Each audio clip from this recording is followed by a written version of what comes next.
Welcome back. By the way, you were watching Wild Card, and Wild Card is available here on weekdays at 6:30, and then you can watch it again at midnight. And what a fascinating game! Yeah. And we were very bad at it. The people who play are much better. You 200 to 100 to 0. That was awful. Yeah. But what a great game! And as the weeks go on, we're going to be bringing all kinds of guests in to take us on a Wild Card. So you got to tune in for that. But right now it's Wednesday. It's time for our Pet of the Week. Whitney's Zika McFadden is here. And who's our dog today? This is Gizmo. Gizmo. Yes. He is excited about everything on our He's set. really excited to be here. He would like to take off and sniff everything. Yeah. He is a little doll, though. He's real sweet. Once he gets to know you, and once he gets to know your home, he's actually a real cuddle bug. Yeah. And so he also gets along very well with kids, dogs, and cats. So he'd be great in just about any home.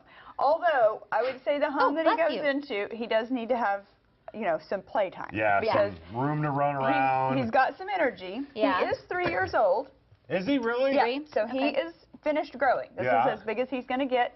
He's a Boston Terrier Chihuahua mix. Okay, he's very unique looking. Yeah. Right, he's really pretty. And there could be another few things in there. You never know.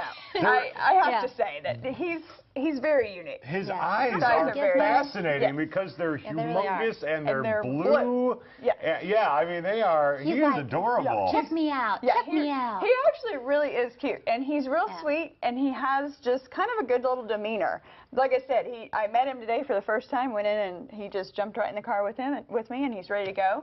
Pretty good little rider, but he's just really interested in everything. Does he get along with other dogs, cats? Does well. He has a foster home that has dogs, cats, and kids, so he's doing well with all of them. Great. And he's house trained. He's house trained. Okay. Yep. So he's ready to go with that as well, which is kind of nice. He looks like he's ready to go anywhere. Yeah, he really is. He's but he's young, so he's still got a lot of energy, but he's not puppy young. Yeah. Which is a great age to adopt. It is, and especially because he's a good size. You know, he could probably even go in an apartment or a condo as long as you were willing to walk him or take him to the dog park. That's the key. Yeah, if you've got a dog in an apartment, you've got to get out and get that dog out. Right, exactly. So he's got enough energy that a little yard would probably do him good, but at the same time, as long as you were a person that was active, he would go with you probably. He'd be a good. Whoa. Here we go.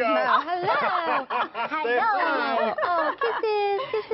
Yeah, he's a sweetie. So cute. You guys have a couple big events coming up. What's happening? Both at Edmond, right? So we're going to be at the Edmond PetSmart from 11 to 4 on Saturday, and we're going to have adoptions there. We have dogs and cats.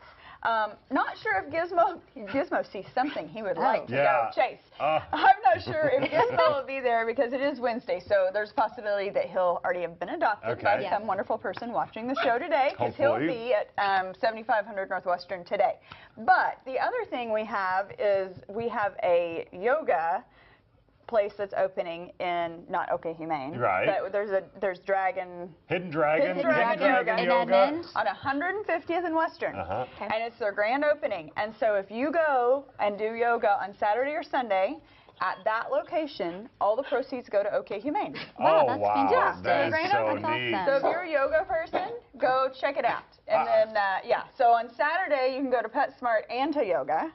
If you want to do both. Might as well, right? You want to go see the dogs and cats and everything. And then on Sunday, you can go back and do yoga again. I love it. I learned how to do yoga on my vacation. No, you did not. I did. No, you did tried. not. Whitney, he sat on a mat and sat there and watched everyone do yoga. Yes. Okay. Yes, what you told me. There was 3,000 people doing yoga at Red Rocks Amphitheater. One of them was my wife, and then I was sitting there most of the time. So you enjoyed the view of everyone else doing yoga. There was a band playing while we were doing yoga. But I was there. So you learned about yoga. By watching. Yes. Exactly. I learned by watching. Exactly. And it looked really tiring. It is exhausting, yes. So you probably don't want to be the guy that goes and sits and watches people do yoga. That's exactly right. And crazy story, I don't know if Hidden Dragon's doing it, but you know, you can do yoga with dogs. You can Google that. Really? There's dog yoga, and you can do yoga with your dog. So it's actually very fascinating. That is great. I don't know if Gizmo is calm enough to be able to do yoga. He might not be an ideal candidate for yoga. No. He's a little energetic, but some dogs that are very trainable actually do really well. He hits his zen when he's like running and sprinting after things. He probably does. He probably does. What but a cute dog. he's really sweet. And like I said, I think just based on what his foster home has said, that once he gets into your home and gets everything sniffed up and knows his place, then he actually does calm down a little bit. This is a great dog. He's a great This dog. is a really great dog. Yeah. Well, you can go check out their website. All the information about everything is right there on the screen. So, and you can see all the different dogs and cats that they have as well. Thank you, Whitney. Thanks, Whitney. Thanks for Appreciate coming it. in. Yeah. Well, coming up, a musical performance by the McKee Brothers. Keep it here on KSBI. Okay.